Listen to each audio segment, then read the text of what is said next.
Operation Soft Cell was low, slow, patient, and focused, and apparently run from China. Washington and Tehran are woofing at each other, with more exchanges in cyberspace expected. Cyber due diligence is taken increasingly seriously during mergers and acquisitions. Short-sighted design choices affect app security. The U.S. security clearance process gets an overhaul. Shimmers replace skimmers. Maryland's governor ups the state's cybersecurity game in response to the Baltimore ransomware event. A look at the rising tensions between the U.S., Russia, and Iran when it comes to critical infrastructure. And we'll have an explanation for yesterday's U.S. internet outage.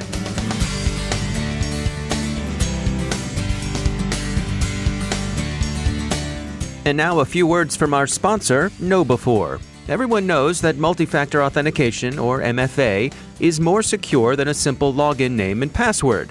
But too many people think that MFA is a perfect, unhackable solution. It isn't. Learn from Roger Grimes, KnowBe4's data-driven defense evangelist, in an on-demand webinar where he'll explore 12 ways hackers can and do get around your favorite MFA solution. The webinar includes a hacking demo by KnowBe4's Chief Hacking Officer, Kevin Mitnick, and real-life successful examples of every attack type. It will end by telling you how to better defend your MFA solution so that you get maximum benefit and security. Go to knowbe4.com/MFA to watch the webinar. That's knowbe4.com/MFA. And we thank KnowBe4 for sponsoring our show. Funding for this CyberWire podcast is made possible in part by ExtraHop, providing cyber analytics for the hybrid enterprise. Learn more about how ExtraHop Reveal X enables network threat detection and response at extrahop.com. From the CyberWire studios at Data Tribe, I'm Dave Bittner with your CyberWire summary for Tuesday, June 25th, 2019. CyberReason has released a report on a long-running, extensive, but highly focused campaign, Operation Soft Cell, that compromised mobile networks. It appears to be the work of Chinese intelligence services, specifically APT-10, also known as Stone Panda. It's either APT-10 or someone operating just like them, as the register puts it, to express the attribution with proper caution.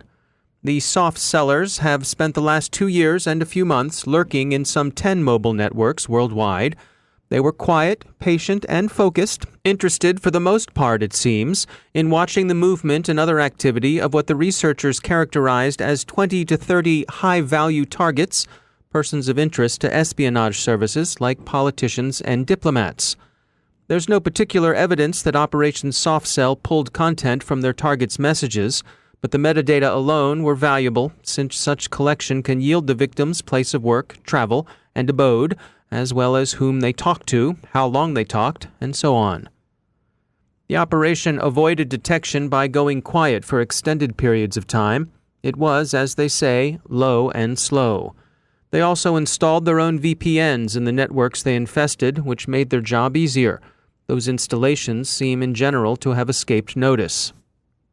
2 members of APT-10 were indicted by the U.S. Justice Department back in December on charges related to espionage, specifically with theft of intellectual property from U.S. corporations.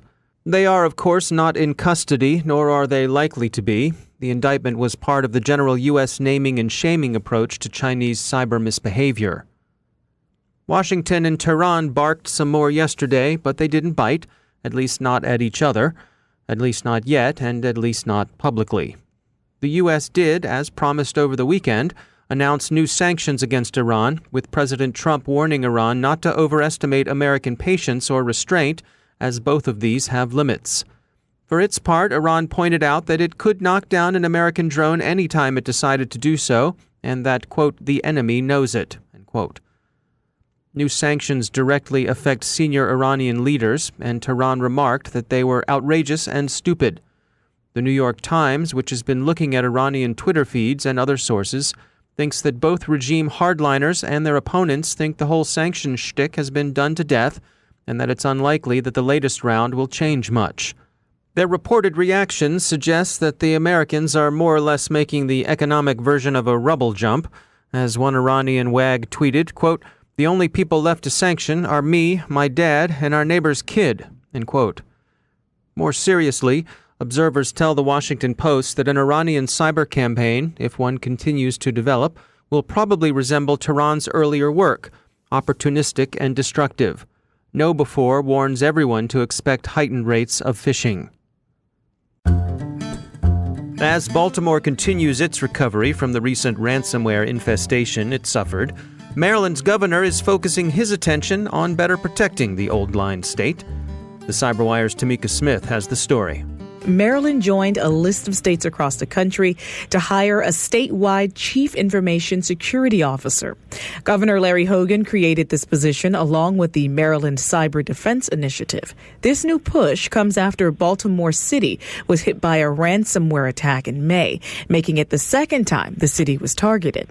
Here to talk more about this new position and the panel is Danielle Gaines. She's a reporter for Maryland Matters. It's an independent, not-for-profit news organization that covers government and politics across the state. Hi, Danielle.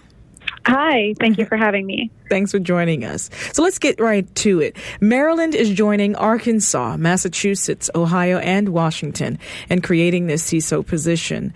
What is it exactly expected to do? So this is going to be a new statewide chief information security officer, a similar position with kind of less authority statewide had already existed within the state's Department of Information Technology. So that position is being expanded, and that individual is going to lead something new called the Maryland Office of Security Management. And that office is going to create some uniform standards for how each state agency classifies the personal information that they accept from the public, and then how they protect that personal information. That office is also going to create some centralized policies to help the state respond more swiftly if there is a cyber attack incursion in state systems. So this new individual, this CISO, his name is John Evans, and he's served as a chief information officer for the Department of Information Technology, and he'll be taking on this expanded role. What do we know about him? So, as you said, John had worked for the Department of Information Technology, and this new role is basically an expansion on that. So he'll be working with a lot more state agencies and kind of trying to get them all on the same page. He's been in Maryland for a little while. He teaches cybersecurity at University of Maryland, University College. He is on other positions in the state, including the Maryland Cybersecurity Council.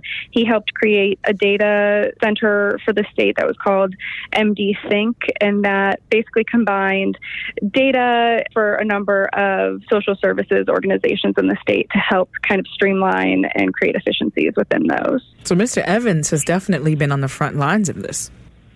Yes, he has. And there was some reporting that at the last meeting of the Maryland Cybersecurity Council, one of the things, so that's a different group that's not impacted at all by this executive order. It has existed since 2015. It has a bit of a different focus, which is protecting the state's critical infrastructure if there was some sort of breach of, the electric system or the water system statewide. And so he's been a part of that council, and he was talking to that council recently about how to kind of integrate state and local responses to cybersecurity threats. The governor also created the Maryland Cyber Defense Initiative. What does that include? So the Maryland Cyber Defense Initiative includes the position, as you stated, and then that Office of Security Management. It also creates a 10-member panel called the Maryland Cybersecurity Coordinating Council. That council is going to consist of high-level government officials that will provide guidance on kind of broad statewide policy as it pertains to cybersecurity. Some members of that panel include the secretaries of the Department of Budget and Management, the Secretary of Transportation, the Superintendent of Maryland State Police, the Director of the Maryland Emergency Management Association, and that group is going to consult with outside experts as well to give kind of these broader, overarching direction to state cybersecurity efforts. So while I have you here, Danielle, let's look at Baltimore City. How are they doing after the ransomware attack back in early May? The city of Baltimore is almost completely back online, not entirely. As you know, Mayor Jack Young had refused to pay a 13 Bitcoin ransom as part of that ransomware attack. City services were completely halted for some time. They had to create some workarounds for real estate transactions to allow people to register as candidates for the next city election. And they're still doing some workarounds for water bills and other things, but they hope to be back online entirely in the next few weeks. A lot to be done in Baltimore, and definitely a lot on the front of cybersecurity across the country. Thank you so much, Danielle, for joining the program. Thank you for having me. Danielle Gaines is a reporter for Maryland Matters. It's an independent, not-for-profit news organization that covers government and politics across the state. You can follow her at Danielle E. Gaines on Twitter. And Tamika Smith joins me in studio. Tamika, where do things stand in terms of other states adopting programs like this proactively? That's a really good question, Dave. When you look at the CISO position, this position isn't quite new, but what is new is having a statewide position with a statute attached to it. So Maryland, in this regard, is joining about 15 states across the country, including Colorado, Delaware, Florida, Illinois. These are states that actually have statutes attached to this specific position. Is there a template that states are using when they're establishing the CISO position? In general, when you're looking at this position across the country, there are a few things that the state wants to make sure is actually happening. They're creating statewide security policies and IT standards, requiring information security plans and annual assessments or reporting, and also requiring that periodically security awareness training is provided for their employees. Tamika Smith, thanks so much. Thank you. Forescout has released the results of a survey that outlines how cybersecurity figures in merger and acquisition due diligence. Slightly over half of the respondents say that they encountered a cybersecurity issue during due diligence that put the deal in jeopardy. Positive Technologies looks at mobile device security and finds that a prospective data thief rarely needs physical access to a phone in order to pull information from it. The root problem, the researchers find, lies in insecure data storage, and the problems with such storage all too often derives from the earliest stages of app development, where design decisions are made without fully thinking through their security implications. The U.S. Department of Defense has recently assumed a leading role in managing security clearances across the government, and it's changing some branding to signal a fresh start. The Defense Security Service will henceforth be known as the Defense Counterintelligence and Security Agency. By October 1st, the agency will have absorbed the National Background Investigations Bureau. Flashpoint sees a shift in the card-skimming underworld. Skimmers are on their way out, being replaced by skinnier devices known as Shimmers, designed to be slipped into the card reader itself, with the data captured being eventually retrieved by the swipe of a criminal's card.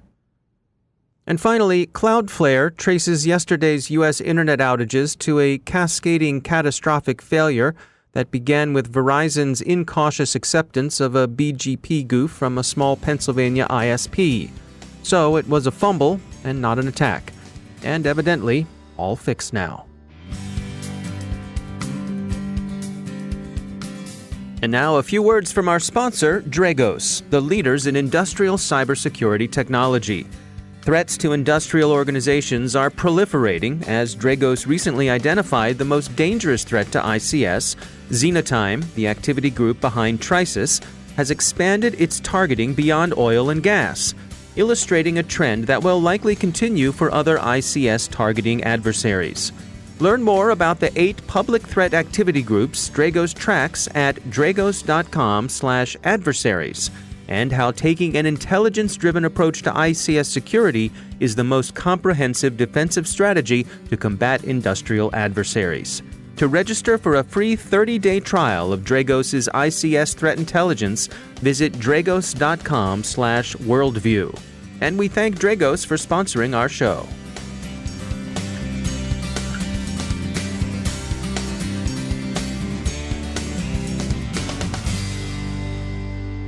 And joining me is Sergio Caltagirone. He's the head of threat intelligence at Dragos. So I want to start off here. We're going to be talking about these increased tensions between the U.S., Russia, and Iran. And I want to start off just by getting your overall sort of high-level take on this, of both how you would describe what's going on and your overall reaction to it. So I think that there's three elements here that are in play.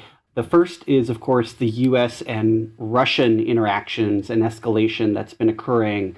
And then the second is, of course, the U.S. and the Iranian situation in the Middle East. So I think together, they pose a very unique situation where at this moment in time, the U.S. is potentially facing two fronts of major cyber escalation. And these two fronts may themselves be allies. Of course, yes. So the Russians and Iranians are allied in certain areas of common interest. Militarily, I think that the allyship has been maybe a bit less pronounced and fairly weak. But of course, in any time of conflict, that can change radically. I want to focus on this blog post that you all put up recently. This is titled 5 Things ICS Operators and Critical Infrastructure Must Do in the Face of Cyber Escalation. Let's go through this together. The first step that you list here is take the threat seriously. Yeah. So the fact is that there are retaliatory options available to all of the countries involved. And of course, as rhetoric and as actions increase the escalation of tensions, then of course, countries can act and react in a very short period of time. The challenge is, of course, that no country wants to deploy, military or kinetic force, causing a loss of life. And so cyber is a potential means of using asymmetric force and warfare to cause impact and retaliate without necessarily losing life. So all in all, this seems to be, a very serious situation where people will, and, we will see, and we have seen, of course, a little bit now, some amount of force being used across cyberspace. Now, the second point you list here is think beyond borders. So that's really important. And that's one that I think most cyber defenders have a challenge with. It's our job as threat intelligence analysts to understand the world at large and how that interplays with cybersecurity. And of course, the key element here is that countries almost never engage in force unilaterally. And so you will likely see offensive operations conducted in conjunction with or in cooperation with multiple countries. So we can't just worry about what does Iran do or what's Iran going to do, but what could Iran do and potentially other allies do. And the same with the U.S., right? What could the U.S. do as well as U.S. allies do in retaliation? So we have to keep the idea of conflict broader than one country versus another. And then the next one is increased visibility and threat detection. Yeah, this is the one that we hit the most, right? When we we do a threat response almost every week at Dragos inside of industrial control networks. And the biggest thing we get is when we walk in, we find that there's very limited, if any, telemetry being collected. That's, of course, cybersecurity telemetry being collected inside of these environments. So when something happens, understanding what occurred and what might happen next is very hard. And so what we try to ask folks to do is that's where you have to start, which is see what you can see, gather what you can gather. And most importantly, in a time of escalation like this, go ahead and ramp that up. You can always ramp down your collection later, but when it's important, you need to go ahead and get more data. And then last but not least here, you say engage in active threat hunting. Yeah. So threat hunting does two things, right? One is hopefully you go and find stuff that you weren't seeing before. But actually, more importantly with threat hunting is that when you do engage a team to conduct active threat hunting during a time of escalation, what it means is that you're going to be even more prepared if and when they find something or something happens. And so for any company, that's super important, is that you'll have a team there ready and they will have the tools and capabilities ready to roll. So a small investment up front to be prepared generally, gives you tons of dividends later. There's a lot of different ways you can attack critical infrastructure in different areas. And so for us, what we're seeing is a growth in that, as well as a growth in escalation. And when you see both intent and capability grow at the same time, you thereby increase the risk environment. All right. Well, Sergio, thanks for joining us. Oh, thanks for having me. I appreciate it. That's Sergio Caltagirone from Dragos. The blog is titled 5 Things ICS Operators and Critical Infrastructure Must Do in the Face of Cyber Escalation. And that's the CyberWire. Thanks to all of our sponsors for making the CyberWire possible, especially our supporting sponsor, Observit, the leading insider threat management platform. Learn more at observit.com. The CyberWire podcast is proudly produced in Maryland out of the startup studios of Data Tribe, where they're co-building the next generation of cybersecurity teams and technology. Our amazing CyberWire team is Stefan Vaziri, Tamika Smith, Kelsey Bond, Tim Nodar, Joe Kerrigan, Nick Vilicki, Bennett Moe, John Petrick, Jennifer Iben, Peter Kilpie, and I'm Dave Bittner. Thanks for listening. We'll see you tomorrow.